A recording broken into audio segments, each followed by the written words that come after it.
I'm on a journey to play every single Dragon Ball to ever release in the United States. I say play and not beat because I don't expect every game to be good. However, if these videos do well enough, then I might go back and try to beat them all. Anyways, this video is the first installment of this journey as we play a game that, on the surface, isn't actually a Dragon Ball game. But as soon as you play it, real fans will understand that it is. If you're a Dragon Ball fan just like me, why don't you go on ahead and hit that like button and subscribe to the channel for me. Like I said, I'm going on an ambitious journey to play and make a video on every Dragon Ball game. So why not be part of this journey with me? Let me know in the comments what game you're most excited for me to play through, and let's get started. Released in March of 1988, Dragon Power is an action game that is a reskin of the Japanese released Dragon Ball Shenron no Nazo, which was released on November 27th, 1986. So what makes it a reskin? I'll go over some examples quickly. Goku is completely different looking, Bulma is now Nora, Yamcha is now Lancer, Oolong is now Pudgy and is no longer a pig but instead a human child, the Kamehameha is now the Wind Wave, and the Dragon Balls are called Crystal Balls. I would have thought they'd at least keep the dragon in the Dragon Balls considering dragon is still part of the game's name. And like I said, those are only some examples. But anyways, let's now go into what we're here for, the actual game. Let's start with showing off my initial reactions to the game. Okay, so this is Dragon Power. This is technically the first Dragon Ball game to release in the United States, except there's one big problem with it. It has been localized. Also, I think that's supposed to be Master Roshi, but that's just a wizard. Okay, deep inside the mountains. Goku and Nora. Okay, so they kept Goku's name, but they replaced Bulma with Nora. The 7 crystal balls. Crystal balls, which grant their wish. I mean, that kind of looks like Bulma. That just looks nothing like Goku. Why is he bald? Use this. The Dragon Radar. Okay, they kept the name for that, surprisingly. Let's go. I don't know how this game is supposed to look. I don't know what... Okay, you punch like... No, Goku looks too much like a monkey. What is that? Do I lose power every time I fight? Is this like a little ditch? Oh wait, I have a stick now. Is that his power ball? So do I just fight? Oh my god. Okay. Is this just like a beat 'em up? Who the hell is this? Do I just spam? I feel like I'm not doing any damage to him. He's kind of frying me. Oh, I won. No, he is way too monkey-like. Yow? Help? Is this when Bulma gets kidnapped by the dragon? She get caught? Caught by what? I only have 10 health left still! Where do I go to get more health? Every time I use my power... No, every second I lose power. What is this? I'm a second away from dying.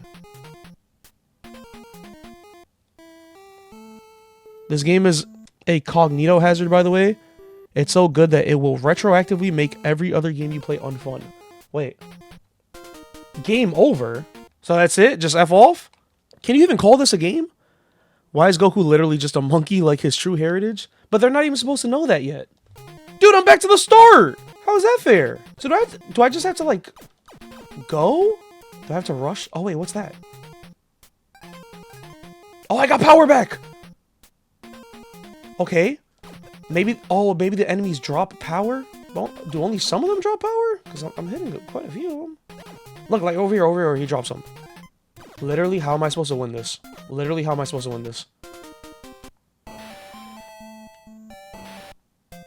This game kind of sucks. This makes you want to rewatch Dragon Ball? How? Alright. I think I'm just good off this game. This game's terrible. This game gets a 0. Virtually unplayable. I don't, like, they didn't give me enough health. How was I supposed to do that?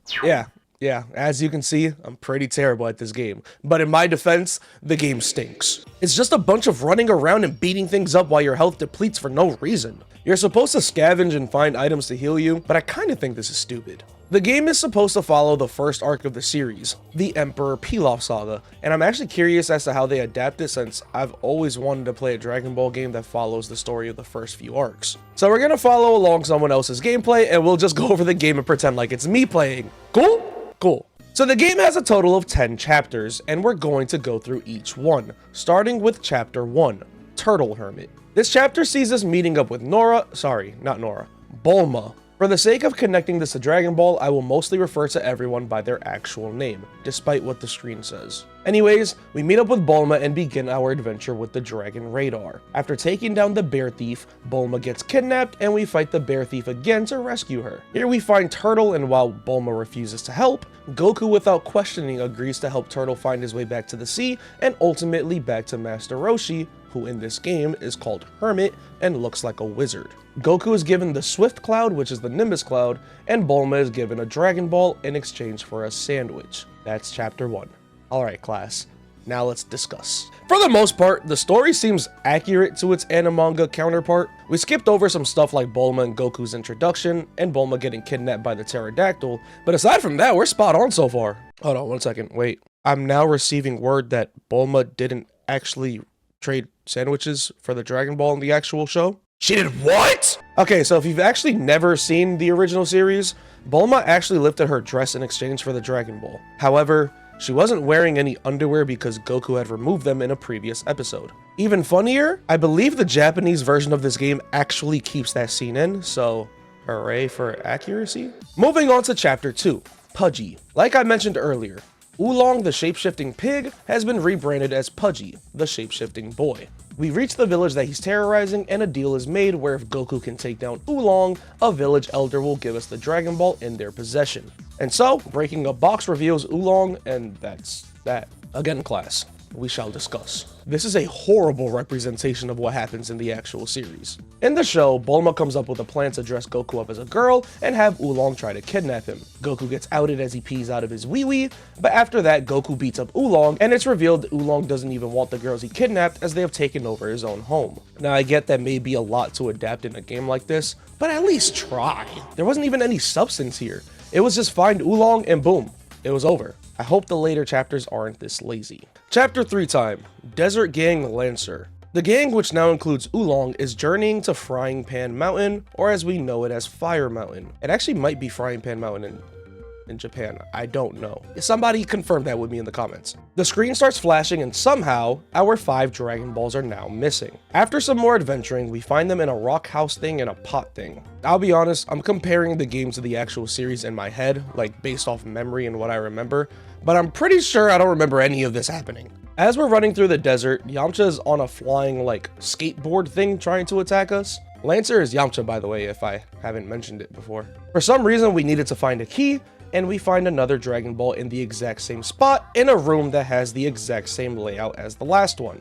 After finding another, we take on Yamcha in a heated battle, you could say. The chapter ends with Bulma calling Yamcha handsome and him declaring that he's going to take our balls. This chapter was, again, not really accurate. The Pilaf gang has been MIA this entire game thus far, and it seemed like Yamcha was an ass for no reason. Okay, well, maybe that part is pretty accurate. Yamcha's D1 Glazer Puar is still glazing too, so I guess this chapter wasn't so far off. I just realized, why is my camera so zoomed in? Chapter 4 is titled King Ox, which, like, come on. If you're just gonna flip the names, you might as well just keep it the way it was. I actually do really like how this level looks.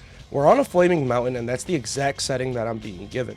The mountain is too hot for our gang to proceed, so Goku sets off on the flying Nimbus to ask Master Roshi for help. In exchange for his help, Roshi requests more lunch from Bulma, and he uses the Kamehameha to put out the flames. Due to the censorship, Bulma makes a big deal about giving Roshi her lunch, and so she makes Oolong transform into her, and him and Roshi make some weird gestures while exchanging burgers and sandwiches. I'm sorry, but I can't believe that this was their best attempt at censorship. The screen even turned pink. I've never seen anyone this turned on by lunch. Anyways, while traversing the mountain, Chi-Chi is an enemy for some reason, and we defeat the Ox King and take his ball. Wow. Honestly, just wow. I had faith in this chapter at the start, but it all went downhill after Roshi cleared the flames. What do you mean Chi-Chi is a random enemy on the mountain? What do you mean we have to defeat the Ox King and take his ball? That is not at all what happens. In actuality, the Ox King recognizes that the Nimbus Cloud belongs to Roshi. He sent his daughter Chi-Chi to find Master Roshi to acquire the Bancho fan to remove the flames on the mountain. He then strikes a deal with Goku and tells him if he finds Chi-Chi and returns with the fan to put out the flames, he can have the Dragon Ball. And so Goku finds Chi-Chi, and she's not not an enemy. She is his future wife. When they get to Kame House, Roshi doesn't even have the fan anymore, so he puts out the flames with his Kamehameha. Yes, the game actually got that right. But the blast destroys the mountain and Bulma locates the ball. We don't take it. I don't know why this chapter irritates me so much, but I'm ready to move on to the next. Chapter 5 is called Rabbit Gang, and it begins with Monster Carrot turning Bulma, well, into a carrot. In order to free her, we need to collect 4 carrots. And so by running around the city and looting random homes, the Monster Carrot leads us to a building, and randomly Yamcha is supporting me. After defeating Monster Carrot and forcing him to fix Bulma, we use our power pole to send him to the moon. That's it. Funnily enough though, this chapter is probably the most accurate one so far. Everything that happened here happened in the anime, except for the whole collect 4 carrots thing. I think that was just here to serve as a game objective. I was weirded out seeing Yamcha support us here, as well, yes, it does happen in the anime. The game doesn't explain it at all. One second Yamcha is our enemy, the next he's our friend. So I guess that was just weird to me. Nonetheless, I was pleasantly surprised by this one. Chapter 6 is called King Minos, and this is the first time I have zero clue what's happening based off the title. We start off in a dungeon with no explanation, and it took me seeing this green guy in blue to understand what was going on. This King Minos character is this green guy who's actually supposed to be Emperor Pilaf. The dog enemy in the dungeon is supposed to be Shu. No sign of Mai though, but this is supposed to be the finale of the Emperor Pilaf saga. The whole group presses Pilaf and he tells us where the final ball is. We finally gather all 7 and summon the Dragon Emperor. Before I go over the options, that is absolutely not at all what happens, okay? I don't remember exactly how, but Pilaf, he stole the Dragon Balls from the group, and he was only missing one, and I think it was the one that Goku had. I think it was the 4-star ball. I don't remember how he ended up getting it. Oh, so Goku turned into a big monkey, big great ape, and he destroyed like Pilaf's castle, and then somehow Pilaf ended up getting all 7. He summoned the dragon, and just as he was about to make his wish, Oolong came in out of nowhere and was like, yo, give me the most comfortable panties ever.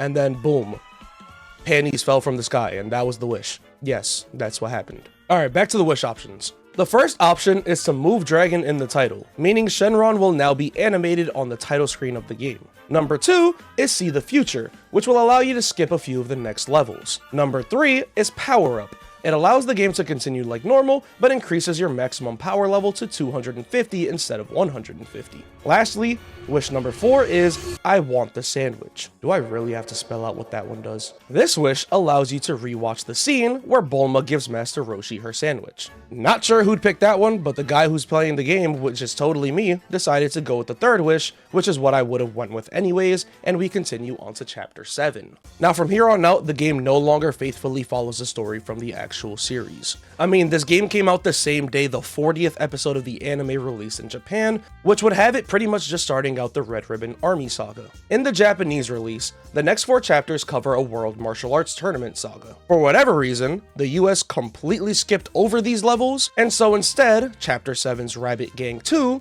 takes place after the gang is split up, and Goku goes on a new adventure to search for his grandpa's Dragon Ball. I'm just gonna breeze over these next few levels very quickly, so here we go. Using the Dragon Radar he borrowed from Bulma, Goku locates a ball in outer space.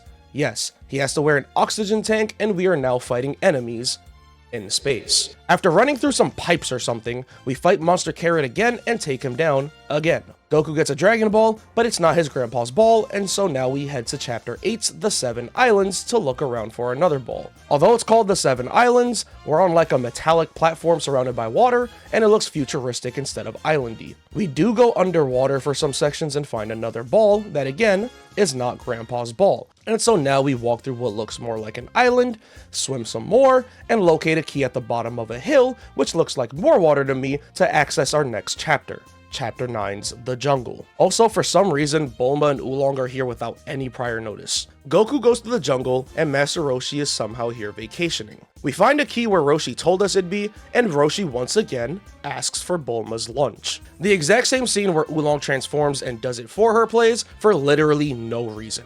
After finding the underground of the jungle and taking down this boss, we find another ball, which once again is still not the ball we're looking for, and so we finally reach the final chapter, Chapter 10's Tall Tower, in which we fight Krillin and a bunch of enemies from prior levels. At the top of the tower, we fight a robot thing and somehow get all Dragon Balls and use them to make a wish. What the actual fuck? And you won't even believe what the actual wishes are this time. It's the same, except option 2 lets you restart the game with your current stats, and the power-up wish is replaced with watching Roshi cream over getting burgers and sandwiches from Oolong, who he thinks is Bulma. This game sucks. This game actually lost the plot towards the end. I thought the whole point of the second half was for Goku to find his grandpa's ball. Then with no heads up, Bulma and Oolong show up, and Bulma has dialogue that makes it seem like she needs the balls to make a wish. Like when she says, "Goku, you're the only one I can depend on," or some shit like that. When did our primary objective change? Why did it change? The second half makes no sense.